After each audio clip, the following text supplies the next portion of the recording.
I guess we'd better get into it, right? Welcome to the Virtually Unstoppable Podcast. I hope you guys are having a wonderful day, good evening, and night, wherever it is in your time zone. Let's hop into it, shall we?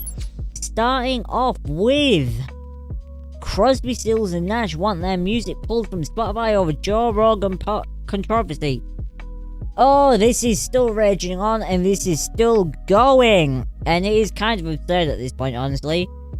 So, I did some videos about Neil Young, and some tweeting and some comments about it as well. And Neil Young left Spotify because he didn't agree with the Joe Rogan experience and all that. And he decided that he was gonna put his music on Amazon Music. He got a deal for that, by the way. So here we go. All folks looking for my music can easily head to Amazon Music. Click this link. It's a bit.ly link as well, so he's earning off this as well. All new listeners will get 4 months free. Sounds like a good deal. Oh! Only people who draw... Oh, he's changed it. Let me go back then so I can get all of them. Here we are. Amazon has been leading the pack in bringing high-res audio to the masses. Not true. And it's a great place to enjoy my entire catalogue in the highest quality available. Well, yes, because you took off Spotify. Thanks also to Apple Music. I love Apple and blah, blah, blah.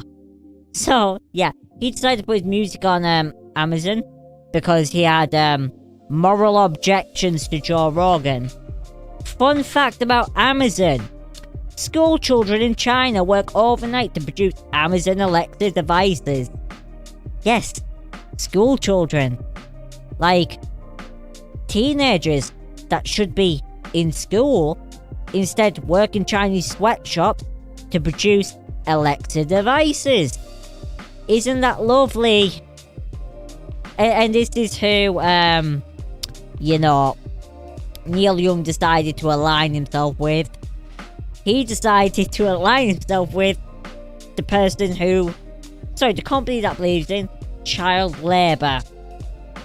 Now, in all fairness, it is a supplier of Amazon's that does this Foxconn. However, Amazon were made fully aware of this and didn't do anything about it. It took them a long ass time to do any form of caring. It took a whistleblower who ended up in jail and was offered no protections to break this story. Poor guy, he spent 2 years... Well, he's still in jail. Wait, he might still be in jail, I don't know. The article I read the other day about it was, he was in jail and had been there for 2 years. I don't know if he's still there, but, needless to say, that guy wasn't happy about this. But hey, who cares, right? Neil Young's making millions off this deal, so... You know... Forget your principles when more money's, you know, involved. Weird voice filter. Wait, do I actually have a voice filter on? Oh wait, no, I don't have a voice filter on. Do I? No, I don't have a voice filter on. I actually generally don't have a voice filter on. I thought I might have though, because I do have voice mod on. It's not normal though. No, it should be clean. Yeah, everything's clean. Oh, but Kevin James is standing with Joe Rogan, apparently. He's offered his support, which is nice. Yes, that is my actual voice. Kevin James has offered support to Joe Rogan, and he says that they go way back and that they have years of knowing each other. No worries, hello world, it's fine. No, you didn't make fun of me. I get comments often, it's fine. And he says, you know, he knows Joe Rogan as being a person who's objective and seeking the truth. And I think that's a fair statement. I feel like Joe Rogan is a person who is honestly seeking the truth. I think sometimes he does mess up. But we're only human, right? We all make mistakes. and you can never be held for your mistake, you know, if they were made by a genuine accident, right? If someone says sorry, you gotta accept that they're sorry, unless they've done something, you know, repeatedly over where it's a pattern of behaviour. With regards to patterns of behaviour, we should probably look into the article from New York Post about Whoopi Goldberg. So Whoopi Goldberg apologised for her awful comments that I will not even go into. I am not even going to repeat the comments that Whoopi Goldberg made, because frankly they were completely absurd and should never have been said. But she got suspended from The View over her comments, and because she got suspended, rather than taking it like an adult and being like, oh, well, I should apologise, I should take a step back, I should really think about the things that I've said, because I was wrong on this, that was my bad. She is livid and threatening to quit her job. Which does not sound like a person who is remorseful. Even her apology wasn't really an apology. Her apology was more along the lines of,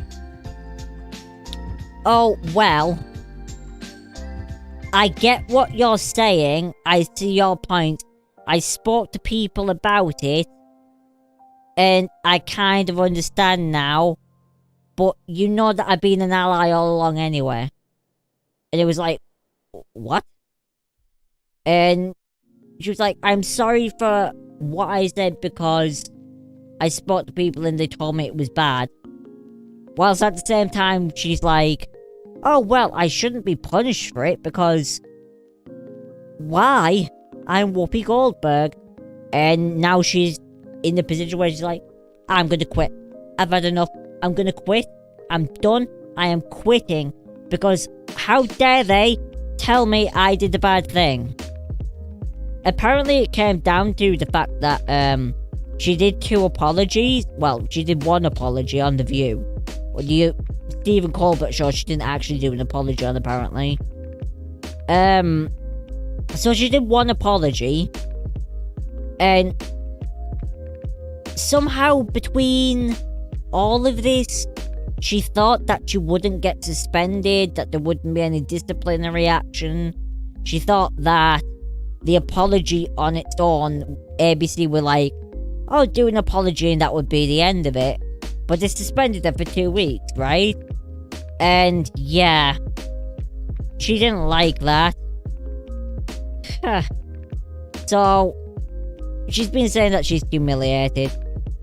I mean, she said the things that she said, and the only person who's humiliated her is herself.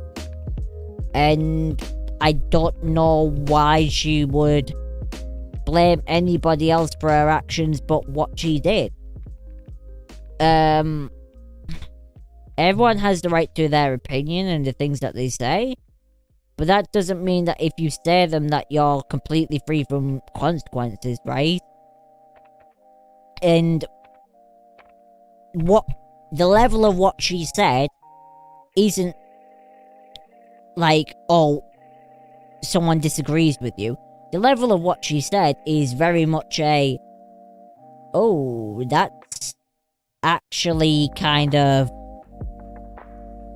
to the point where, how could you say, there could be legal troubles, right? To the point where there could be legal troubles. That's kind of where this went, where they could get sued by people. And that is like a real reality of this. It's a strange world we live in with regards to free speech and stuff. There's like a line. I feel like the line is where you get to a level where it could be criminal. Right? I feel like that's the line where you get to the point where what you say is on the verge of criminal. And that's kind of where this goes, but isn't there. I mean, she's lucky. She should just take the suspension and get over it, to be honest. Because it's... Whilst people are calling for a job, I think that would be a bit too far. What she said was completely indefensible. But I think her losing a job over it would be a step too far. I do however think that a suspension and maybe losing some bonuses, that would definitely be in the realms of a fair disciplinary action from ABC as a company, right? To say, like, you know, this is the line, you can't say these things on our show. But if she quits, and then, you know, whatever, you know, nothing's gonna happen after that with her about it, right? If she quits, she'll end up somewhere else, or she'll just end up doing her own adventure on her own, and might be the end of Whoopi's career, because I don't know how long does she want to keep going at the game, right? But the final entertainment thing of the day, Rudy Giuliani. Oh god, I don't watch The Masked Singer. I really don't watch this show at all. So I'm very confused as how they find the people that they put on it, right? Like, I don't understand that, because I don't watch the show. I don't watch the back end, I don't follow it, I don't look at it. But for whatever reason, somebody upon this show decided that having Rudy Giuliani on, who many of you will know from Borat 2, oh god, and that did not make him look good at all. In fact, it made many people go, should this guy be in jail? Because that was the level of creepy that it was. But Rudy Giuliani was on The Masked Singer, and he was revealed, and two people who were on the panel walked out. So, the taping went down last week, the first episode of the show's upcoming season, and not shockingly, we think Rudy was the first contestant eliminated. TMZ has confirmed, as soon as the mask came off Rudy's head, Robin Thicke and Ken Jeong blew their tops. As Deadline first reported, the judges were absolutely livid and walked off the stage in protest. Donald Trump's former attorney and advisor made jaws drop in the middle of the studio, which is not uncommon during mask reveals, but we're told Robin and Ken's responses went beyond the common reaction. You might recall Masked had another controversial political reveal back in March 2020. Oh, when Sarah Palin was on. God, Sarah Palin was on The Masked Singer? Obviously the political climate is even more heated now. None of the judges staged an open protest after that one. I mean, it's Rudy Giuliani. Like, what? If that was revealed to me, I'd be like... I'd be angry, not because he's on the show. I'd be angry at the casting guy and be like, what the fuck are you doing? What on earth are you doing? I'd like walk away. I'd walk away. I can see why these two walked away. Because you'd just be like, really guys? This is what we're going for? Out of everyone we could have got for the show, Rudy freaking Giuliani. That's the guy you wanted to go with? And, I mean, there's... The guy is not, immune to controversy. He is a magnet for it. Especially after that Borat episode. That Borat episode... After I watched that... Because he didn't know, they never tell the politicians what's going on, right? So after I watched Borat 2, I was like, holy shit, this guy? This guy? But we're gonna get into the gaming stuff now. And we start off with Psychonauts 2, which won Game of the Year at the New York Game Awards 2022. Congratulations to the team. Double Fine. They, did an amazing job on Psychonauts. I need to play it. I need to play the game all the way through. yeah, I have played Sable, or Sable is awesome game. But so many games, were deserving of awards, and they didn't get them last year, but the New York Game Awards has really handed out some awards to truly deserving games. So, yeah. Double Fire's platformer also won an award for Best World. So, it won Game of the Year and Best World. Sable, Resident Evil 4 each won 2 awards. Shedwork's title received prize for Best Indie Game and Best Music. While Capcom... Oh god, the music in Sable was so good. And the aesthetic of it, it was beautiful. That game, honestly, Sable, it's on Xbox Games Pass. If you have not played that game, play the game. It is stunning. The music is emotive. The score's just amazing. And the world, I don't know. Sable's such a chill game. It's a relaxing game. It's a vibe in all of itself. So, definitely. And Maggie Robertson won the prize for Best Acting as Lady Dimitrescu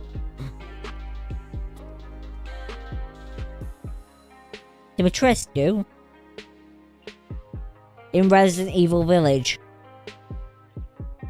The Best Games Journalism Award went to IGN's news reporter, Rebecca Valentine. Okay. So what was the full list? Big Apple Awards, The Psychonauts 2. Off-Broadway Award, Best Indie Game Sable. Best Writing in the Game. Oh, Life is Strange True Colors won something. That's surprising because I haven't heard anyone say that Life is Strange True Colors is that good.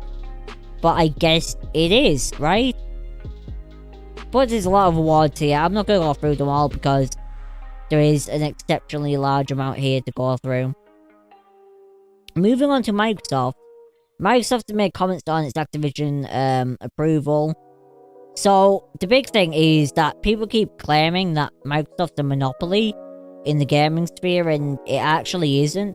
Tencent and Sony are bigger than Microsoft. And Microsoft wasn't even the biggest. Microsoft wasn't even number 3 before this deal.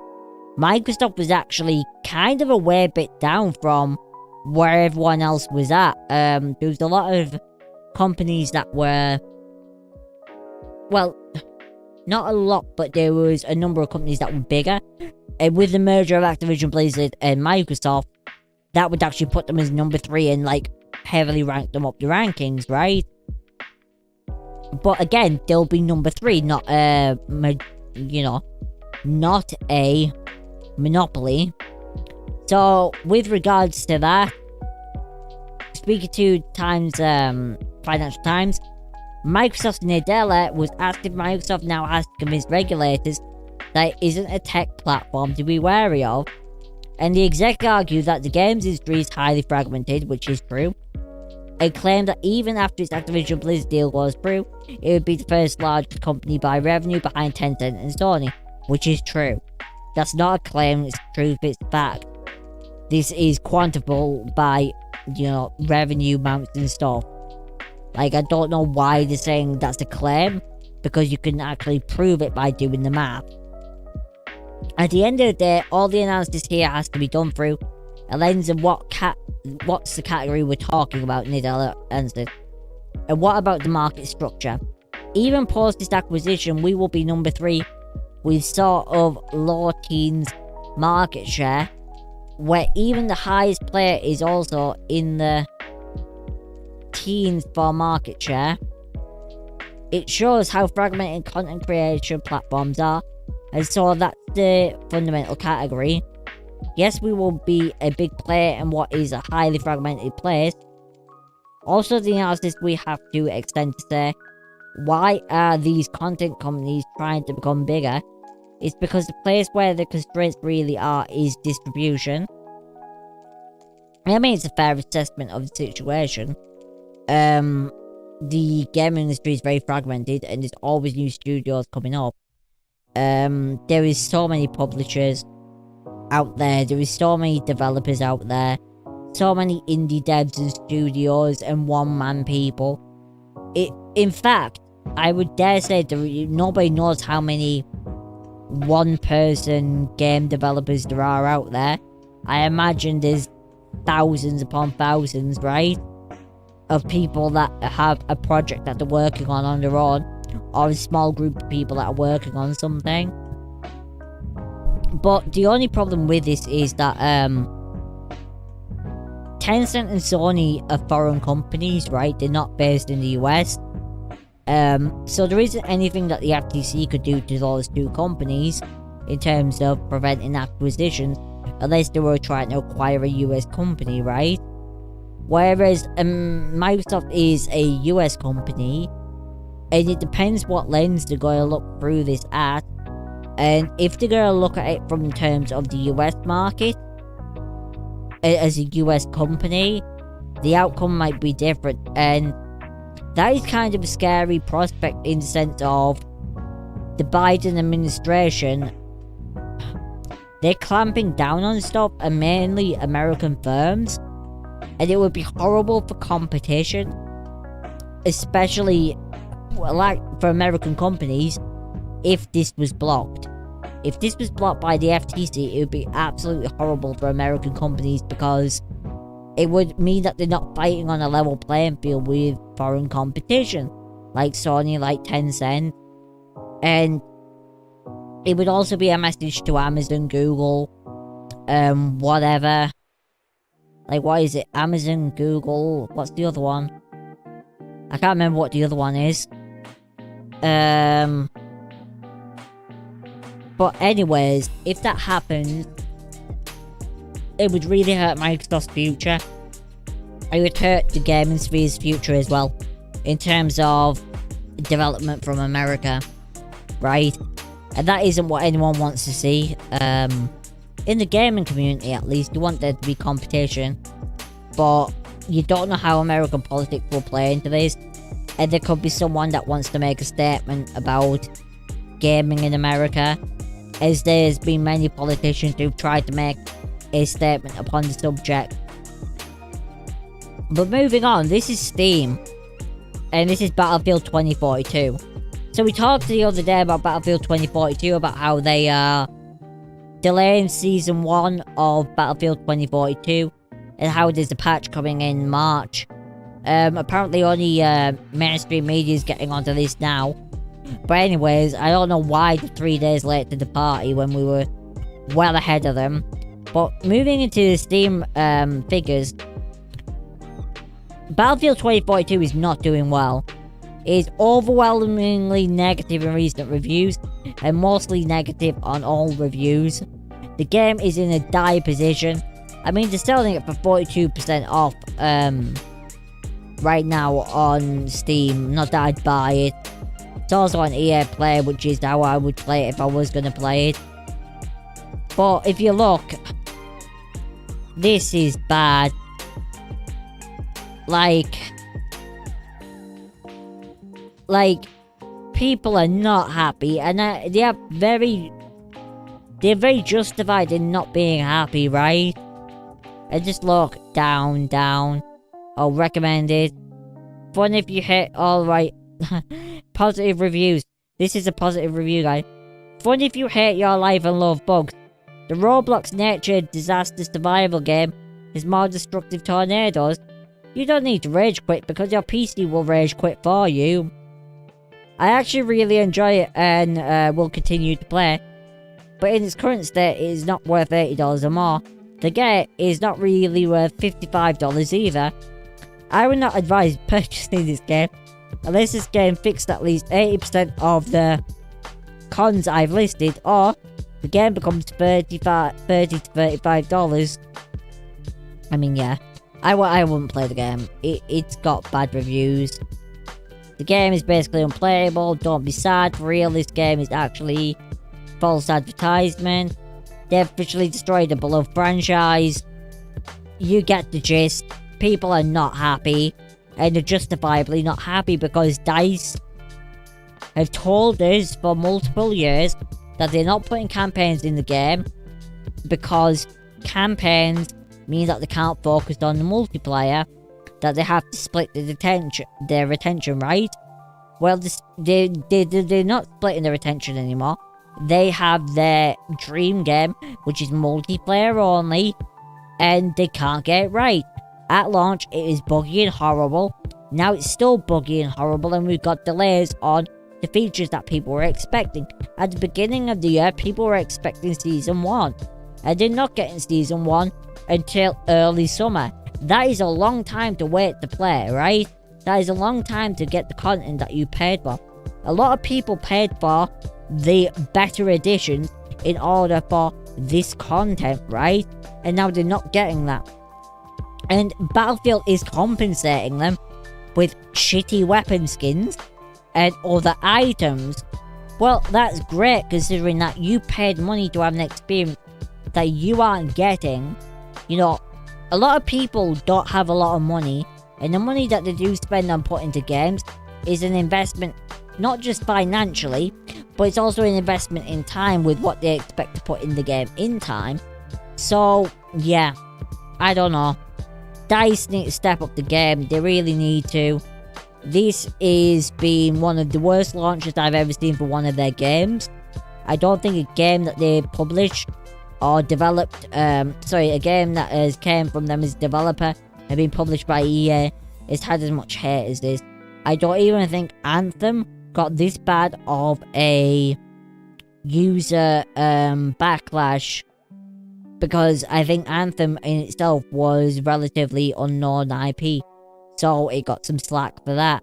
Whereas this is an established IP from a studio that has a lot of experience and should know what it goes into developing a game and getting it out there to fans and having it work from, day one. Like, I'm not saying day one there shouldn't be issues. I'm saying, well, there shouldn't be issues, but I'm not saying day one there shouldn't be a patch, to fix the issues that there were, because that's often the case from the reviews to actual launch. That month and a half in between where reviews were reviewing the game, they work religiously on fixing bugs. It looks like DICE didn't even do that because of the way the game launched, the state it was in, right? I mean, I watched the Angry Joe review of the game, and some of the things that he was showing was just quite frankly absurd and unbelievable. But we're moving on to the next article, and it's from Eurogamer, and this is about Bloodborne PSX. And I was watching my streamer friend play this earlier on, and this game looked kind of amazing, to be honest. Bloodborne PSX remake passes 100,000 downloads in less than a day. The newly released Bloodborne PSX remake has had an unbelievable debut, having been downloaded more than 100,000 times in less than 24 hours. The recent remake from Unreal Engine 4 tech artist and engineer Lilith Wolfe saw Bloodborne going back to Sony's PlayStation 1 roots, gone with the more realistic graphics on modern games, and in place where fans were treated with a wonderful and pixelated nightmare.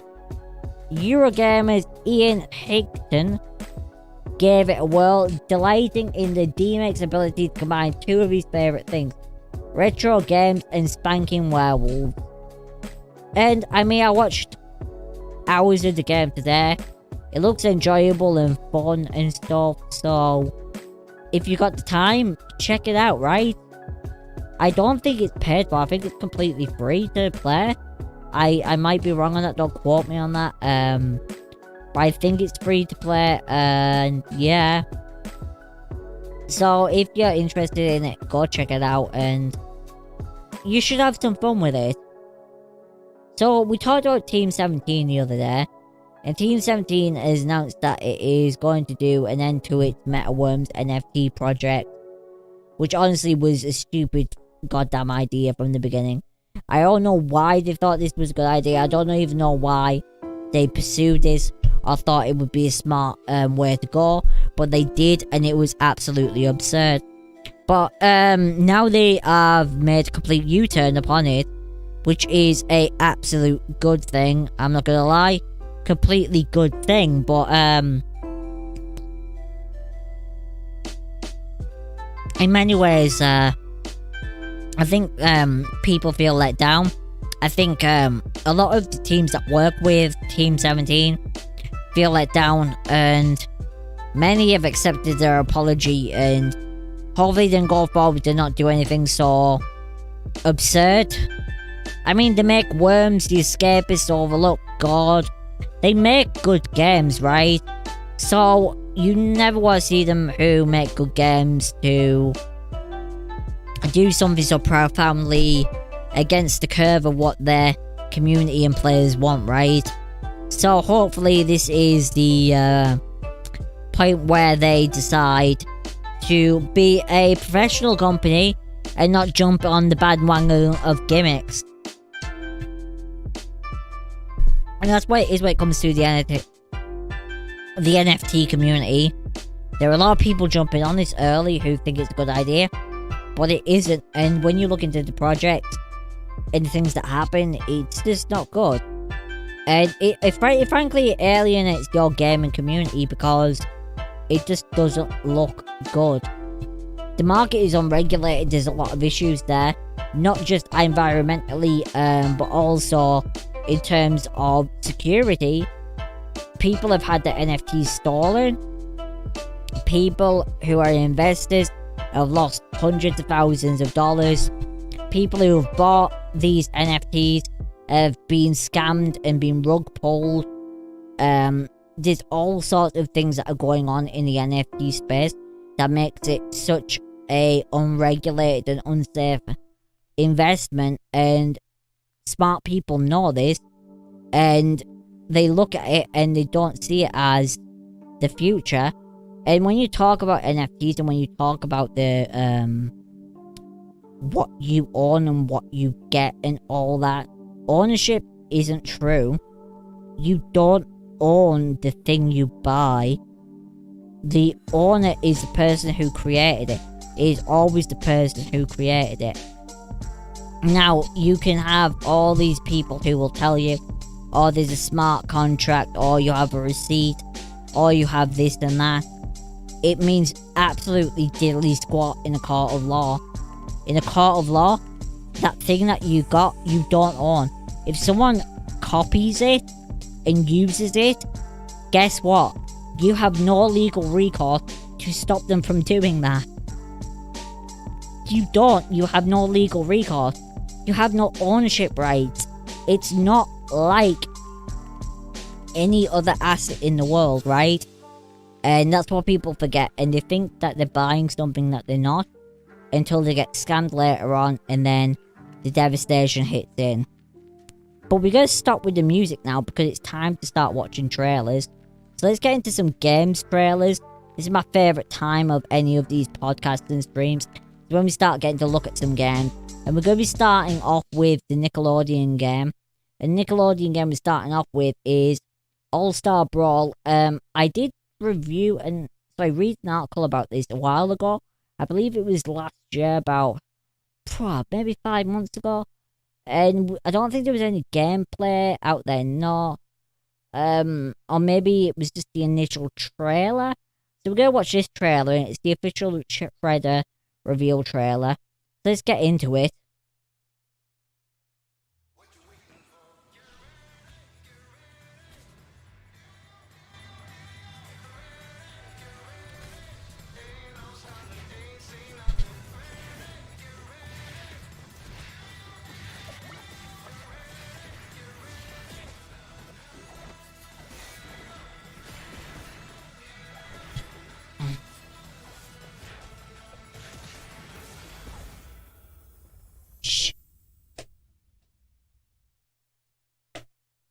So yeah, that's the Shredder trailer. It looks cool. It reminds me of the other game that's out there.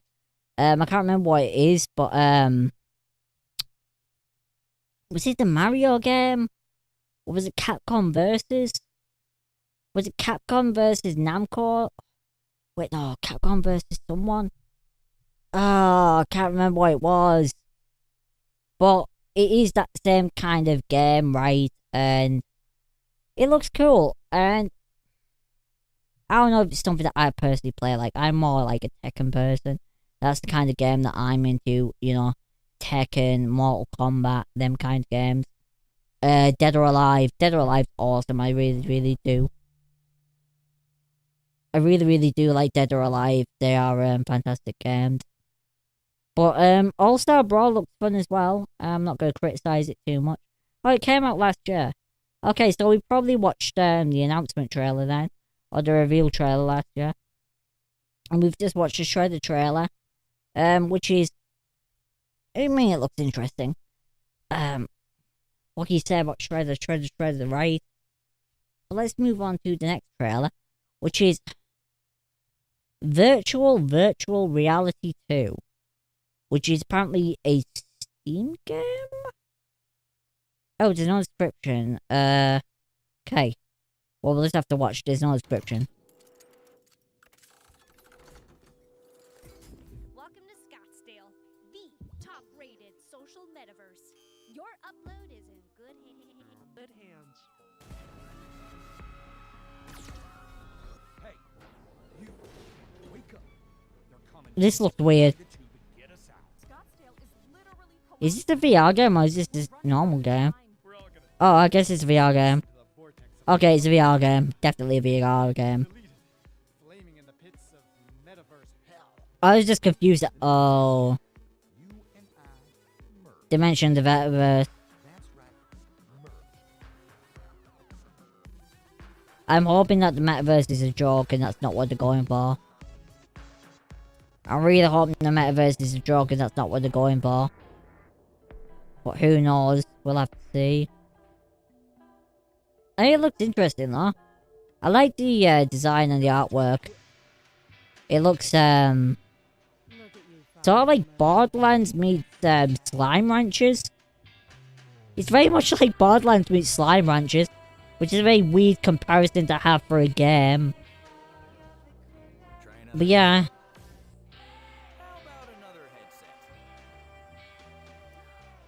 I guess you could enjoy this if you're into VR games and stuff. I mean, the art style's pretty pleasant in the sense that with the way it is, you're not gonna feel ill too much. That's often like the biggest problem with VR is that you'll feel ill. Whereas this doesn't look like it's like that kind of game. It looks like it'll be kind of aesthetically pleasing. It looks as... Oh god, this cat...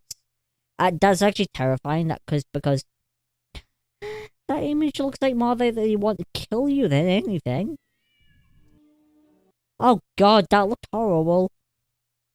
Oh god, that was like the cat was surrounding you. Like, hey human, it's feeding time. But we're gonna move on to Grid Legends, and this is the feature trailer for the game. So I didn't even know this was coming out, so I'm kinda like excited to see where this one goes. Let's have a look at this trailer and see what it's like. I haven't actually played Grid. I have not played Grid at all. Ever. None of the games. But I do know that people do enjoy them. I think it was Grid 2. Actually, no, I think I played some of Grid 2. Oh. There's gonna be like a Steve story behind this.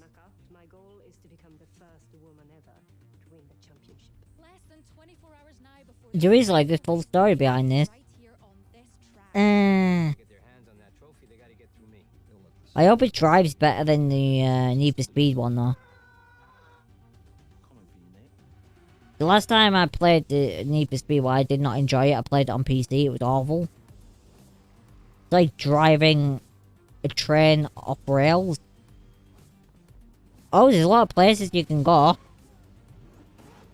Oh, the car's cool as well. You always want cool cars. Okay. Drift. Oh, they've added a drift mod. That's awesome. Need for Speed Drift, I haven't drifted in the game since.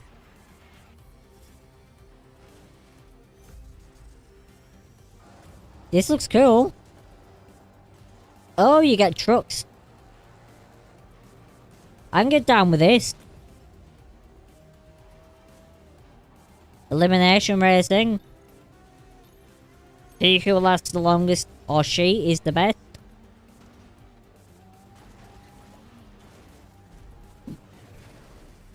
Yo.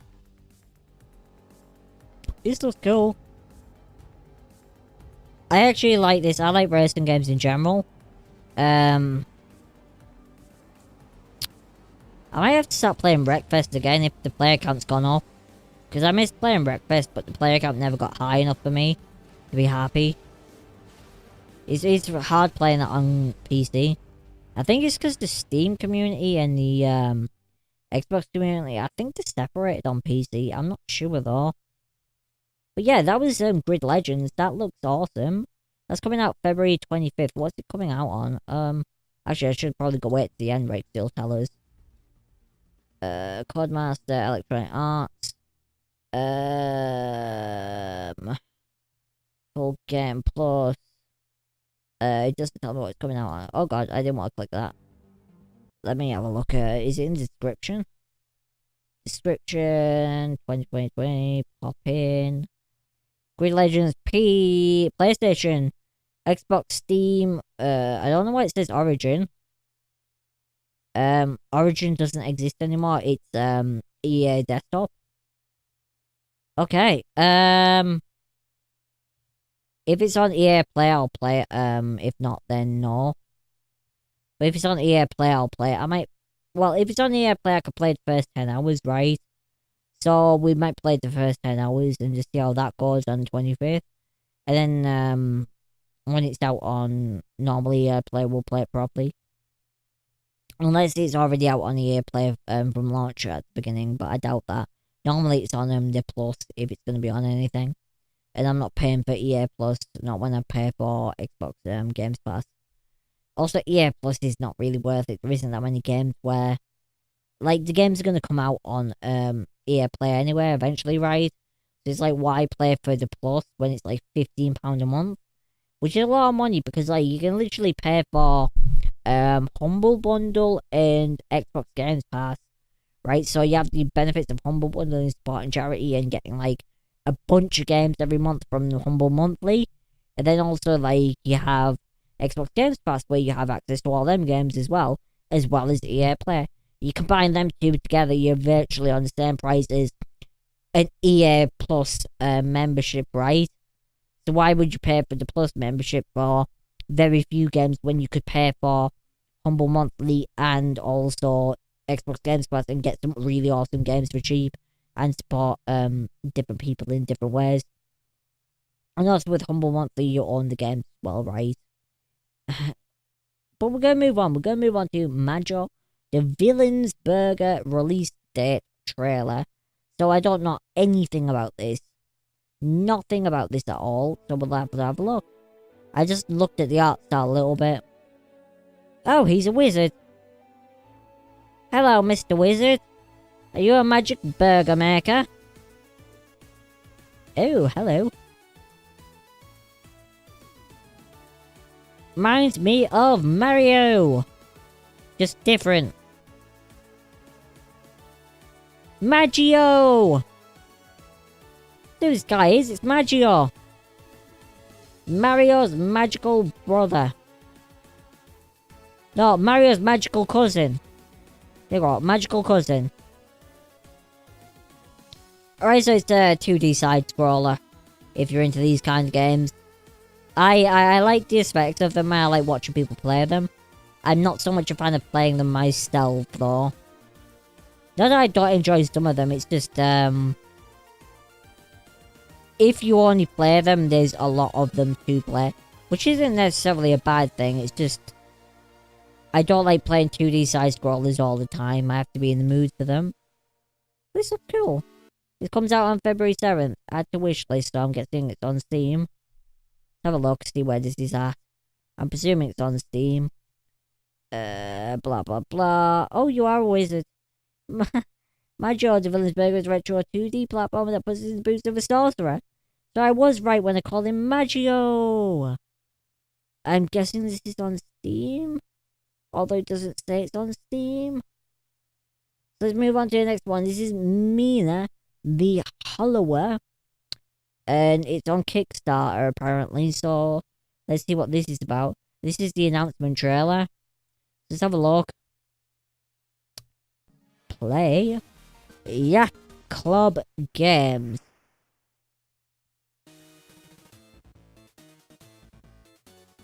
Okay. Alright. From the creators of Shovel Knight, a bone-chilling new adventure. Shovel Knight. I've heard of that game, but I don't know what it's about. This is 2.5D game, obviously. Top-down game.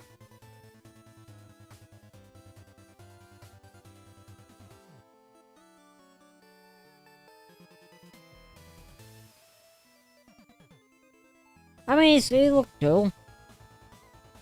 It's just not my type of game to play. The music's good. I like the music. The 8-bit music's awesome. I'll give it to them on that one. The music is awesome if they made music. I don't know if they made music or not. I'm presuming they did. If they didn't make music, I'd be very, very disappointed. Because that is one of the big things of these games is the awesome music that makes you want to keep continuing, right? So, I very much hope this is their own music. But I have no way of verifying that without asking them. And obviously, as I'm watching the trailer, I can't exactly go and wait for a response for 2 hours, can I, right? But it's on Kickstarter.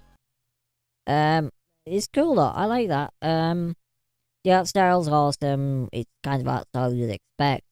If that music is music that they made, let's see. Gameplay. Did they make the music? Slapdash, blah blah blah blah blah. They haven't replied. They've only liked the message. Doesn't help. I don't know if they made the music themselves. I'm presuming that they did. I hope that they did. But yeah, cool. Like, I'll give it a like. So the final trailer of the day. This is Mika and the Witch's Mountain. This is teaser trailer. I'm not sure what this is out on, so let's have a watch and we'll see. Hopefully it says at the end. Looks very like a kid's game.